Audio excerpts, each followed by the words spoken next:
Compassion for the fair sex simply doesn't exist in Xiao Yan. With one kick, he stomps Feng Qing'er under his feet.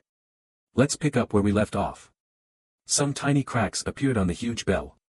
Although they were not very noticeable in its huge size, the strength of Lei Zun's and others enabled them to clearly see these subtle changes. Their expressions began to change. Apparently, Feng Qing'er's Yaohuang bell was no longer able to withstand the impact of that terrifying flame. Lei Zun's expression slightly darkened, and he clenched his fist. This situation was beyond his anticipation at the beginning. He was very clear about Feng Qing'er's strength, but no matter how hard he found it to believe, the facts were right before his eyes. In contrast, a slight smile emerged on Feng Zun's face. Xiao Yan's performance from the very beginning had been highly satisfactory to him. He had originally expected that Xiao Yan only needed not to be defeated too badly at the hands of Feng Qing'er. As for defeating her, he didn't have much expectation. Although he knew that Xiao Yan, who was accepted as a disciple by Master Yao Lao, must have outstanding qualities, similarly, Feng Qing'er, as a member of the Tian Yaohuang clan, had combat power far exceeding those of the same level. Jian Zun's and Huang Quan Zun's were also slightly stunned. Apparently, Xiao Yan's ability to break the Yaohuang bell also surprised them. He could reach such a level at such a young age. No matter how excellent his teacher was, there were not many people in Zhongzhou who could cultivate such a disciple, but it seemed that none of these people had a disciple named Xiao Yan.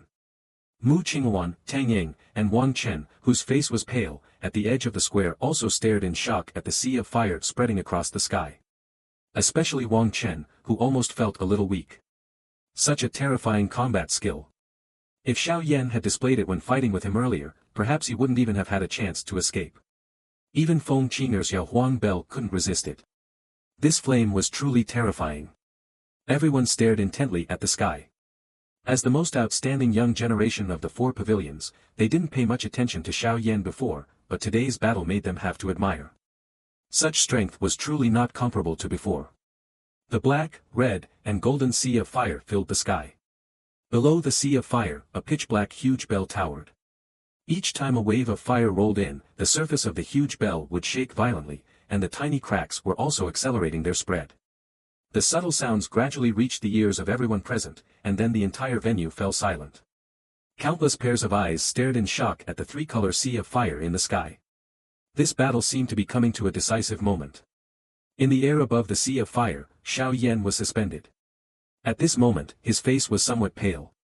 Executing such a powerful combat skill like the three-color fire lotus, although its power was astonishing, it also consumed a great deal. Xiao Yan's gaze was locked on the pitch-black huge bell in the sea of fire, and his heart didn't relax in the slightest because of the spread of the cracks. During his experiences over the years, he understood some truths. Even when fighting a rabbit, a lion gives it his all. Any underestimation of an opponent could drag oneself into the abyss. Over these years, he had defeated many strong opponents, and he felt this deeply. He quickly stuffed several pills that accelerated the recovery of Dou-Qi into his mouth, closed his eyes, stared at the continuously spreading cracks, and the Dou-Qi in his body operated quietly, while Dou-Qi completely wrapped the cracks and spread rapidly. A moment later, each fragment of the huge bell scattered in all directions. After that, the three-color sea of fire once again erupted with terrifying waves of fire and violently collided with the huge bell. Boom! This collision produced a deafening loud noise. The huge bell trembled violently, and the broken black light burst out from the cracks. After that, the huge bell burst apart with a loud bang, and countless black fragments splashed in all directions, shooting out with astonishing speed. Each fragment contained huge energy. Although they were evaporated into nothingness shortly after entering the sea of fire, the powerful shockwave from the explosion dispersed the sea of fire. Xiao Yan stared closely at the place where the huge bell exploded, and countless black smoke billowed out. His gaze stopped there. The black fog suddenly contracted, and then several beautiful figures flashed out like lightning. Suddenly, a hint of coldness flashed in Xiao Yan's eyes. Silver light flashed under his feet, and his figure moved. Several afterimages emerged, quickly catching up with that beautiful figure. Emerald green flames rushed out of his fist. When Xiao Yan appeared behind the beautiful figure, a colorful silk ribbon attacked towards his eyebrows with a fierce gust. Xiao Yan sneered and grabbed the colorful silk ribbon, his figure lunged forward fiercely, and then hit the soft beautiful figure like a cannonball. This strike carried a powerful force, causing the beautiful figure to let out a muffled groan and her delicate body to fall heavily onto the square ground, creating cracks on the ground with the powerful force. When Feng Qing'er fell to the ground and was injured, the entire square let out a burst of exclamations. Regarding these exclamations, Xiao Yan seemed not to hear.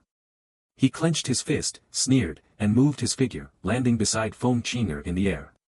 He raised his foot and stomped hard on her head. From this perspective, if nothing unexpected happened, Feng Qing'er's head would be like a smashed watermelon. This sudden move stunned the surrounding gazes. No matter what Feng Qing'er's background was, killing her would bring endless troubles. Moreover, she was a stunning beauty. Even the most heartless person would hesitate a little. But at this moment, Xiao Yan's action was so decisive, leaving people stunned. Xiao Yan's speed was too fast, not giving anyone time to react. In an instant, he stomped on Feng Qing'er's head without hesitation. At this instant, the entire venue fell silent. Pooh! Xiao Yan's foot stomped hard on Feng Qing'er's head, but contrary to expectations, there was no blood splattering everywhere. Her head suddenly burst like a balloon, and along with her entire body, it gradually disappeared. This sudden scene surprised many people, and they couldn't understand what had happened. Although there was no blood splattering, there was no expression of surprise on Xiao Yan's face. He slightly closed his eyes, then gently took a step, flashed to a certain open space, and sneered at the corner of his mouth, delivering a powerful punch towards the void. Immediately after, a colorful beautiful figure strangely emerged. Although she came in a hurry, she swung her jade-like palm and collided with Xiao Yan's fist, generating a powerful force that made her retreat more than 10 steps, with a trace of blood at the corner of her mouth. With your mere entry-level 3000 lightning illusionary body, who do you think you can deceive? Xiao Yan raised his eyes, looking at Feng Qing'er with a smile, but there was coldness in his smile. Feng Qing'er gritted her teeth tightly and looked at the smiling Xiao Yan angrily. This was the most humiliating defeat she had suffered in these years, and humiliation welled up in her heart like a tide. A moment later, a hint of ruthlessness flashed in Feng Qing'er's beautiful eyes. She mobilized the remaining dou qi in her body, but before she could launch an attack, a low rumble of thunder suddenly sounded. A figure ghostly appeared in front of her. A cold palm, like an eagle's claw, gently placed on her slender jade neck. Along with a chilly voice, Feng Qing'er's body stiffened. You lost.